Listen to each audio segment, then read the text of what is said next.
সুস্থতা যে আল্লাহর কত বড় নিয়ামত তা অসুস্থ হলেই বোঝা যায়। হ্যালো, আসসালামু আলাইকুম গাইস। ডেইলি ব্লগ বাই শান্তাতে আপনাদের সবাইকে স্বাগতম। সবাই কেমন আছেন? আলহামদুলিল্লাহ, আমি এখন ভালো আছি।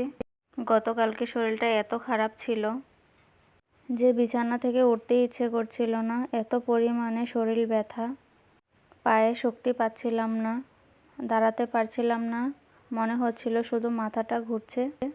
কেউ কথা বললেও খারাপ লাগছিল, নিজেরও কথা বলতে কারোর সাথে ইচ্ছে করছিল না, চুপ করে শুধু শুয়ে থাকতে ইচ্ছে করছিল। তার মধ্যে আবার মনে হচ্ছিল যে গ্যাস্ট্রিকে মনে হয় প্রবলেম করছে, গ্যাসে পেটটা ফুলা ফুলা লাগছিল, খাবার খেতে ইচ্ছে করছিল না। তারপর কিছু সময় শুয়ে থাকার পরে দেখি শরীরটা একটু ভালো হচ্ছে। তারপর বিছানায় শুয়ে শুয়ে ভাবছিলাম, যেহেতু এখন শরীরটা একটু ভালো হচ্ছে, দুপুরেরও খাবারের সময় হয়ে যাচ্ছে, রান্নাটা এখন সেরে ফেলি। তারপর শোয়া থেকে উঠে রান্নাঘরের দিকে যাই। ভেবেছিলাম রাইস কুকারে ভাতটা বসিয়ে দেব আর চুলায় একটা তরকারি করে ফেলব, কিন্তু তার হলো কই, কারেন্ট নেই তার মাঝে আবার। তারপর চুলায় ভাতটা বসালাম। গতকালকে আমার একটা তরকারি ও ভাত রান্না করতে এত পরিমাণে কষ্ট হচ্ছিল, তা আপনাদের ভাষায় প্রকাশ করে বোঝাতে পারবো না। অসুস্থ হলে বোঝা যায় সুস্থতা যে কত বড় নিয়ামত।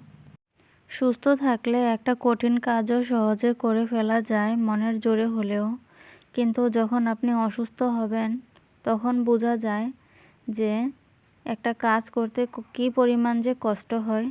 তখন মনেও সাহস লাগে না কোনো কিছু করতে, শরীরটা এতটাই দুর্বল লাগে। তারপর দুপুরের রান্নাটা সেরে আমি যখন বসেছিলাম তখনও আমার শরীরটা ভালো, খাবারও খেয়েছি, শরীরটা ভালো। কিন্তু হঠাৎ করে আবার রাতের দিকে আবার এই সমস্যাটা দেখা দেয়। যখন এই ব্যথাটা, তখন আমার মাথা ঠিক থাকে না, আমি কি করব, একেবারে পাগলের মতো লাগছিল। পরে আমার হাজব্যান্ড বলছিল, তুমি একটু হাঁটো, তোমার পেটে গ্যাসের প্রবলেম হয়েছে, তুমি সারা বিকাল একটু শুয়েছিলে, খাবার খাওয়ার পরে শুয়ে বসে থাকা ঠিক না, একটু হাঁটো, হাঁটলে পরে দেখবা ঠিক হয়ে যাবে, পেটের ব্যথাটাও কমে যাবে। তারপর আমি আধ ঘন্টার মতন হাঁটি ঘরের ভিতরে। তারপর দেখি না, ঠিকই বলেছে আমার হাজব্যান্ড, শরীরটা এখন অনেকটাই ভালো লাগছে। আমার শরীর কখনো অসুস্থ হলে আমার যে কোনো সমস্যায় আমি কারো কাছে বলতে চাই না, কিন্তু কালকে আমার একবার অসম্ভব ব্যথা হচ্ছিল। আমার কখনোই এত পরিমাণে শরীর ব্যথা করে না, কিন্তু গতকালকে আমার কি এমন হলো, আমার হাজব্যান্ড বলছিল ডাক্তারের কাছে নিয়ে যেতে। গতকালকের একটা দিন আমার একটা বছরের সমান লেগেছে, যেখানে কিনা আমি 1 ঘন্টায় 3টা তরকারি একটা ভাত রান্না করে চলে আসি, সেখানে আমি গতকালকে 3 ঘন্টায়ও আমার একটা তরকারি রান্না করে সারতে পারছিলাম না। দাঁড়ালে পা ঝিমঝিম করছিল, বসলে কোমর চাবাচ্ছিল, তারপরে পেটে গ্যাসে ফুলা ছিল, কি যে একটা অসম্ভব যন্ত্রণা। গতকালকে আমি বুঝতে পেরেছি অসুস্থতা যে কতটুক মানুষকে কাবু করে ফেলে। শরীরের ব্যথায় আমার মনে হচ্ছিল যে আমি এই মুহূর্তেই মনে হয় মারা যাব, আমার এতটাই খারাপ লেগেছে। আমার এই বয়সে এমন সমস্যা দেখা দিয়েছে, আর যারা বৃদ্ধ মা বাবা আছে, দাদা দাদি আছে, তাদেরও তো জানি এমন ব্যথা হয়, আমরা সেটা অনুভব করতে পারি না। আসলে মানুষ তখনই বুঝতে পারে যখন নিজের শরীরে কোনো একটা অসুখ দেখা দেয়, তার নিজের মধ্যে সেটা সে তখনই অনুভব করতে পারে। আমি গতকালকে বুঝতে পেরেছি আসলে ব্যথা জিনিসটা যে কতটা খারাপ।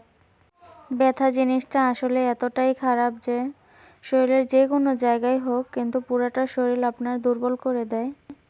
আল্লাহ আমার শত্রুদেরকেও এমন ব্যথা না দেখ, সবাইকে আল্লাহ সুস্থ রাখুক। তারপর আমার হাজব্যান্ড বলছিল ব্যথার জন্য একটা প্যারাসিটামল খেয়ে নাও, আর গ্যাসের জন্য সার্জেল খেয়ে নাও, শরীরটা ভালো লাগবে, পাতলা লাগবে।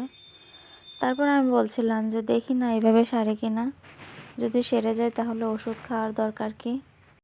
তো এইভাবে আমি হেলামি করে সকালবেলা ওষুধটা খাই না। পরে যাও কিছু সময় সকালে ব্যথাটা করে, দুপুরের দিকে একটু ব্যথাটা কমে, কিন্তু রাতের দিকে কিন্তু ব্যথাটা আবার দেখা দেয়। কিন্তু রাতেও আমি আর ওষুধটা খাওয়ার কোনো গুরুত্ব দিলাম না, তাই হয়তো দেখা দিয়েছে।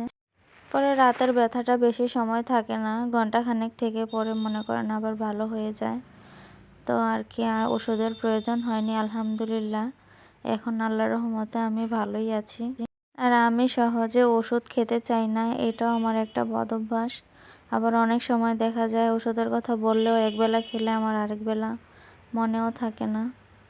তো যাই হোক, আল্লাহ আমাকে সুস্থ করেছে, আল্লাহর দরবারে লাখো কোটি শুকরিয়া। আর আপনাদের সবার দোয়াই হয়তো আমি ভালো হয়েছি, সুস্থ হতে পেরেছি। আপনারা সবাই আমার জন্য দোয়া করবেন, আল্লাহ যেন আমাকে আর এই ব্যথা না দেয়। আপনারা আবার অনেকেই ভাবতে পারেন যে এই অসুস্থতার সময়ও কি ভিডিও করেছি কিনা। আসলে না পুরা ভাইয়ারা, আমি আসলে ভিডিওটি আগেই করে রেখেছিলাম।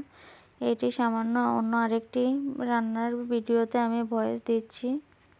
আমি সেদিন অসুস্থতার দিন আমি শুধু মাছ ভুনা করেছিলাম, আর এটি ছিল আমার এর আগের দিনের একটি ভিডিও। কিন্তু আমি এই ভিডিওটি দিয়েই আপনাদের সাথে ভয়েসটা দিচ্ছি, কারণ আমি ওই দিন কোনো ভিডিও করিনি শরীর খারাপ থাকার কারণে।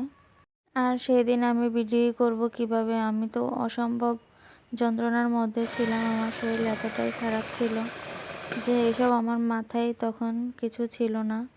আমি কখন এই রান্না সেরে গিয়ে বিছানায় শোবো, তখন ছিল আমার মাথায় সেই চিন্তা। তাই আপনাদের জন্য কোনো ভিডিও গতকালকে ছাড়তে পারিনি।